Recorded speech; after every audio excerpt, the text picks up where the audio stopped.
इसमें नीचे की लट की देख रेख करनी पड़ती है। अगर खेत के अंदर वो है तो वो फैल है, नहीं बैंगन फैल नहीं होता। आप खाद मत डालो, बल्कि खाद नहीं डालें उसमें, नहीं मत, उससे क्या है गांठ बनना शुरू हो जाएगी बैंगन के अंदर। साथियों नमस्कार। तो किसान भाइयों, आज मैं पहुंचा हूं राजस्थान के जयपुर डिस्ट्रिक्ट की आंधी तहसील में, और आज आपको मिलवाने वाला हूं भाई साहब एक अनुभवी किसान भाई से, जिन्होंने यहाँ पे आप देख सकते हैं शानदार बैंगन की खेती कर रखी है। ये किसान भाई काफी लंबे समय से सफल तरीके से बैंगन की खेती करते हैं, और बैंगन की खेती में ये किसान भाई काफी अच्छा अनुभव रखते हैं।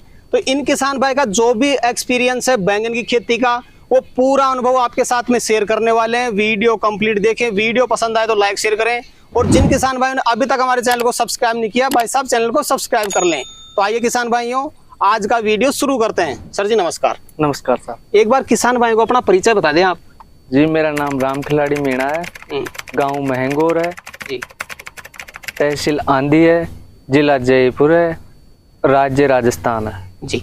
सर जी कितने साल से आप बैंगन लगाते हैं? सर मैं लगा रहा हूँ 8-9 साल से बैंगन की खेती कर रहा हूँ। 8-9 साल से? हाँ। इस बार आपने कितने एरिया में ये बैंगन लगा रखा है? सर गई बार 2 बीघा था, अब की बार 1 बीघा लगाया मैंने। 1 बीघा। तो सर जी कई किसान भाई बैंगन की खेती करना चाहते हैं, लेकिन ये पता नहीं है भाई साहब सही समय कौन सा रहता है जिसमें अपने पौधा ग्रोथ भी कर ले और मार्केट से दाम भी मिल जाए। कौन सा समय सही मानते हैं आप बैंगन का प्लांटेशन करने के लिए खेत में? 1 जुलाई से 15 जुलाई तक की खेत में प्लांटेशन कर देना चाहिए। जी। आपने सर जी यहाँ पे सिंपल विधि से लगा रखा है, जो परंपरागत तरीके से अपने बुजुर्ग करते थे। कई किसान भाई बेड पे भी लगाते हैं बैंगन। सिंपल विधि से कोई समस्या नहीं आती? बिल्कुल नहीं आती है, कोई दिक्कत नहीं है? कोई दिक्कत नहीं है। कभी बेड पे नहीं लगाया आपने? नहीं। अच्छा, तो सिंपल विधि से भी बैंगन की खेती अपन कर सकते हैं? अच्छी होती है बल्कि। अच्छा जी। सर जी जैसे अपन बैंगन की खेती करना चाहते हैं, सबसे पहले अपने को आवश्यकता होगी खेत तैयारी की। खेत तैयारी का प्रोसेस क्या रहता है आपका? लगाने से पहले हम अपने खेत को पिलावा काटते हैं, फिर पिलावा काटने के बाद में 10 दिन का उसको टाइम देते हैं जी। टाइम देने के बाद में उसमें डालते हैं गोबर का खाद, बिल्कुल गला हुआ। गोबर का खाद डालने के बाद में उसमें डालते हैं डीएपी जी। फिर डीएपी डालने के बाद में उसमें डालते हैं फोरेट डालने के बाद में उसमें बुआई जुताई फिर करने लग जाते हैं, जब तक कि अपनी नर्सरी तैयार हो जाती है। फिर हम एक एकड़ का हमारे पास फुहारा सेट है। अच्छा, उसको लगा रखा है। खेत के बीच में आपने फुहारा सेट लगा रखा है। एक फुहारे से पूरे खेत में? पूरे खेत के अंदर अच्छा पानी दे देते हैं। आधे एकड़ में चला जाता है पूरे खेत? एक मोटर का एक ही कनेक्शन है इसके अंदर। अच्छा, तो इससे क्या होता है 4-4 आंगल पानी नमी हो जाती है जमीन के अंदर, फिर हम पौध को ट्रांसफर कर देते हैं खेत के अंदर। ट्रांसप्लांट आप कर देते हैं? और बीच में सर जी जो नर्सरी तैयार आप करते हैं उसका प्रोसेस भी जानना चाहूंगा। नर्सरी तैयार कैसे करते हैं आप? नर्सरी सर मैं ऐसे करता हूँ, क्यारी के अंदर जैसे बजरे की बुमड़ होती है, तूड़ा होता है, गेहूं का भूसा, हाँ, उसको हम जलाते हैं पहले क्यारी के अंदर, और जलाने के बाद में 2-4 रोज उसको थोड़ा थोड़ा खुरपी से उसकी खरपतवार करते हैं, और उसके अंदर करते हैं, एकदम कोई रोग नहीं आता उसके अंदर। अच्छा, खाद मत डालो, बल्कि खाद नहीं डालें उसमें? नहीं मत, उससे क्या है गांठ बनना शुरू हो जाएगी बैंगन के अंदर। कितने बीज की नर्सरी तैयार किया आधे एकड़ के लिए आपने? इसके अंदर सर 5 पैकेट लाए थे, बल्कि उसमें थोड़ा बच गया था। 5 में से भी बच गया था? वैरायटी याद हो तो वैरायटी बता सकते हैं? एक तो है श्रीनाथ की, एक है वेलकम की। एक तो बैंगन आपका साइज में बड़ा है, ये कौन सी वैरायटी है? ये कांटे वाला तो है श्रीनाथ का, और जो बड़ा है वो वेलकम का है। 2 वैरायटी आपने इस बार लगा रखे? 2 वैरायटी लगाने का क्या रीजन रहा सर? ये श्रीनाथ तो पहले से लगाते आ रहे हैं, ये तो अच्छी वैरायटी है, लेकिन अब की बार इस वेलकम को भी चेक डेमा देखें भाई कैसा, बल्कि अच्छा है, इसमें रोग भी कम आया है। अच्छा, और प्रोडक्शन 1 ही नंबर है, बढ़िया है। हाँ जी। अपनी जो नर्सरी है कितने दिन में तैयार हो जाती है ट्रांसप्लांट के लिए? 25 दिन में तैयार हो जाती है? बिल्कुल, 20 से 25 दिन में आप लगा सकते हो खेत के अंदर। हाँ जी। नर्सरी से खेत में जब हम ट्रांसप्लांट करेंगे, हाँ जी, उसका भी थोड़ा प्रोसेस बता दिया, अपना क्या प्रोसेस रहता है? जैसे वहां से नर्सरी को हम खेत में ट्रांसफर करेंगे, उससे पहले बाउस्टीन का प्रयोग करना चाहिए, क्यों उसकी जड़ों को उसके अंदर डाल देंगे तो उसकी वायरस है जो भी खेत के अंदर नहीं जाएंगे। अच्छा, वहीं के वहीं खत्म हो जाएंगे। बाउस्टीन का कोई घोल बनाए वहाँ पे? घोल बना दे, पानी में घोल बना दो। अच्छा, उसी लिए आज ये हरे भरे हैं। अच्छा, तो जैसे किसान भाई वहां से उखाड़ता है, बाउस टिन में उसको डुबो लेता है, उसके बाद में ट्रांसप्लांट करना चाहता है, पौधे से पौधे की दूरी कितनी रखे इसमें? 1.5 से 2 फुट। 1.5 से 2 फीट। हाँ, ये सही रहेगी? बिल्कुल सही है, देख लो आप। बिल्कुल ठीक है सर। तो सर जी जैसे शुरुआत में ट्रांसप्लांट करता है, उसके बाद में कई किसान भाइयों के जो प्लांट है वो डैमेज हो जाते हैं, खराब हो जाते हैं, शुरुआत में क्या देख रेख करनी पड़ती है इसमें? इसमें नीचे की लट की देख रेख करनी पड़ती है, कीड़े की। अच्छा। अगर खेत के अंदर वो है तो वो फैल है, नहीं बैंगन फैल नहीं होता। अच्छा, तो उसका क्या कैसे ध्यान कैसे करें भाई, लट है कि नहीं है, उसको देखे कैसे अपन?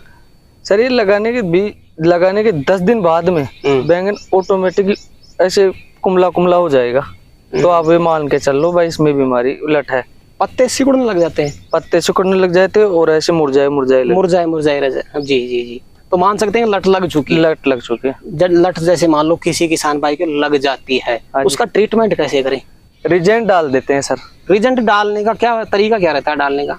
उसमें घोल करके पानी में और टंकी में डाल दो, और टंकी में डाल के हमारा पाइप है उसके अंदर चढ़ा दो, तो पानी लगता रहेगा चारों तरफ पर वो जमीन के अंदर चल जाएगा। ये जो आप बता रहे हैं रिजेंट, अगर किसान भाई इसका शुरू में यूज करता है तो शायद ये समस्या ही नहीं आएगी। बिल्कुल नहीं आएगी। तो शुरू में यूज कर ले इसका, शुरू में कर लेना चाहिए। जी जी जी। तो सर जी जैसे मान लो आपने एक समस्या बताई लट की, इसके अलावा भी कोई बीमारी लगती है इसमें? इसमें लगती है ऊपर की लटकी भी लगती है, घोबड़ाई। अच्छा अच्छा अच्छा, जिसको हम ये घोबड़ाई बोलते हैं देसी भाषा में। उसके अंदर पेट के अंदर तने के अंदर लट लग जाती है, मक्खी की जैसे मक्खी अंडा मेलती है और उसमें लट लग जाती है। तो पेड़ ऊपर से भी नष्ट होना लग जाएगी, डाली फूटेगी, वही आपके नीचे झुक जाएगी। नीचे झुक जाएगी, फल लगने ही नहीं देगी। उसका कैसे ट्रीटमेंट करेगा फिर किसान भाई? उसका सर ओरोजोन सबसे बेस्ट है। अच्छा, स्प्रे करना पड़ेगा? स्प्रे करो, खत्म हो जाएगी बीमारी? खत्म हो जाएगी बिल्कुल जी। तो सर जी ये जो बैंगन है, ये अपनी जो क्रॉप है कितने दिन की हो चुकी है? ये सर ये 2 महीने की है। 2 महीने की। हाँ जी। तो ट्रांसप्लांट करने के कितने दिन बाद में अपने को उत्पादन मिलने लग जाता है इसका? ये 1 महीने के अंदर फुल चल गया मेरा, हार्वेस्टिंग चालू हो जाती है। हाँ। और कितने महीने चला लोगे आप इसको? ये सर अगर इसके अंदर सर्दी से बचा लेंगे तो ये तो खत्म ही नहीं होंगे। अच्छा, 12 महीने भी चल जाएगा? बिल्कुल चलेंगे। तो कई किसान भाई सर्दी से भी बचा लेते हैं, सर्दी से बचाने का क्या फॉर्मूला है, कोई हो तो बता सकते हैं? सर्दी से कैसे बचा सकता है किसान भाई? सर मैं तो सल्फर डालता हूँ। अच्छा, सल्फर डालने का क्या तरीका रहता है आपका? उससे क्या है भाई, सर्दी का पता लग जाता है भाई अब सर्दी पड़ेगी, तो उसके 1 दिन पहले ही सल्फर रोल पर डाल देते हैं, और उससे भी नहीं कवर होती है तो पन्नी का प्रयोग करते हैं। ऊपर पन्नी लगा देते हैं? पन्नी प्रयोग। जी जी। जैसे सल्फर ही अपन डालना चाहते हैं, सल्फर डालें कैसे फसल में? वो जैसे मान लो आप चोवा दे दो, चोवा नहीं दे पाओ तो वही पाइप में चढ़ा दो, घोल बना करके, बस जड़ में चल जानी चाहिए दवाई। जी जी। ये बात हो गई सर जी सर्दी की। कई किसान भाई जैसे अपनी फसल 6 महीने की हो चुकी है, सर्दी गुजर चुकी है, उसके बाद में इसकी कटिंग भी करते हैं, क्या आप भी कटिंग करते हैं? बिल्कुल करते हैं। वो कटिंग कौन से टाइम पे करनी पड़ती है वो बताएं एक बार। जब ये सर्दी से जड़ जाते हैं ना, जब करनी चाहिए। जब करनी चाहिए तो दोबारा फुटान चालू हो जाती है? बिल्कुल नहीं, ग्रोथ आती है। और फिर फुटान होने के कितने दिन तक दोबारा उत्पादन दे देती है? ये तो चलता ही रहता है। चलता ही रहता है, चलाने वाला चाहिए सेल बस। तो बाद में जैसे किसान भाई, जैसे ये फसल सर जी लंबे समय तक चलती है तो इसको न्यूट्रिएंट की आवश्यकता भी शायद होती होगी बाद में चल करके? होती है। उसमें कौन कौन सा न्यूट्रिएंट देते हैं आप लगातार ग्रोथ के लिए, ज्यादा उत्पादन के लिए? सर मैं तो इसके अंदर देता हूँ, एक तो पोटास देता हूँ लिक्विड वाला। जी जी जी। एक फोर्जा देता हूँ और एक देता हूँ वो कॉम्बिकल। इन 3 चीजों का घोल करता हूँ और फिर देता हूँ। इसी फुहारे से चलाते हो? इसी फुहारे से। तो लगातार ग्रोथ होती रहती है? बिल्कुल होती है, अब देख लो आपके सामने। बिल्कुल शानदार ग्रोथ है सर, उत्पादन भी आपका अच्छा लगा हुआ है। हार्वेस्टिंग कितनी बार कर ली करीब आपने इसमें? 2 बार करिए। 2 बार। कितने दिन के अंतराल पे तुड़ाई होती है बैंगन की? मैं तो 6 दिन के अंदर करता हूँ। 6 दिन में 1 बार तुड़ाई? 1 बार। तो आधे एकड़ में सर जी 1 बार में करीब कितने किलो माल, कितने क्विंटल माल निकल रहा है अपना? 3.5 कुंटल निकला था पहल 3.5 क्विंटल। और दूसरी तुड़ाई में? दूसरी तुड़ाई में 9 कुंटल। 9 क्विंटल। तो आगे और बढ़ने की उम्मीद है आपको? बढ़ेगा, 15 कुंटल होगा इसका लास्ट। एक तुड़ाई में? एक तुड़ाई में। जी जी जी। तो सर जी आपकी विधि से अगर कोई किसान भाई मान लो बैंगन लगाता है तो आधे एकड़ में कितना खर्चा हो सकता है अपना टोटल? आधे एकड़ में बैंगन लगाने का कितना खर्चा हो सकता है? टोटल खर्चा बता दे आप, तो पूरी फसल लगाई। लास्ट 10,000 रुपए। टोटल 10,000? टोटल 10, जो भी बहुत है। अच्छा, और क्या उम्मीद है आप आधे एकड़ से कितने रुपए का बैंगन सेल कर दोगे? कम से कम 2-2.5 लाख। 2.5 लाख रुपए का? हाँ। तो आधे एकड़ से 2 लाख रुपए भी बचा सकते हैं अपन। बिल्कुल बच सकते हैं। अभी के टाइम पे सर बैंगन का मार्केट रेट क्या चल रहा है?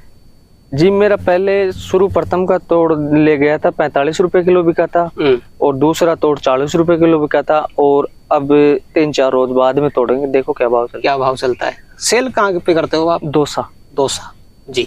तो सर जी कोई विशेष चीज आप नए किसान भाइयों को बैंगन की खेती के बारे में अगर बताना चाहें तो बता सकते हैं? सबसे कम खर्चे की है ये, ना तो इसमें कोई रोग आता है, और मान लो अपने को टाइम नहीं है भाई आज इसको नहीं तोड़ना चाहिए, तो ये 2 दिन रुक भी सकती है। अच्छा, ये नहीं जरूरी भाई आज ही टूटेगी। बिल्कुल। तो सर जी आज आपने किसान भाई के लिए समय निकाला और अपना अनुभव आपने किसान भाई तक शेयर किया, उसके लिए आपका बहुत बहुत धन्यवाद। Thank you sir. तो किसान भाइयों जानकारी कैसी लगी हमें कमेंट करके जरूर बताएं। वीडियो पसंद आए तो वीडियो को लाइक करें, बाकी किसान भाई तक वीडियो को शेयर जरूर करें, और जिन किसान भाइयों ने अभी तक हमारे चैनल को सब्सक्राइब नहीं किया भाई साहब चैनल को सब्सक्राइब जरूर से कर लें। तो किसान भाइयों आज के लिए इतना ही, मिलते हैं नए वीडियो में, तब तक के लिए जय जवान जय किसान।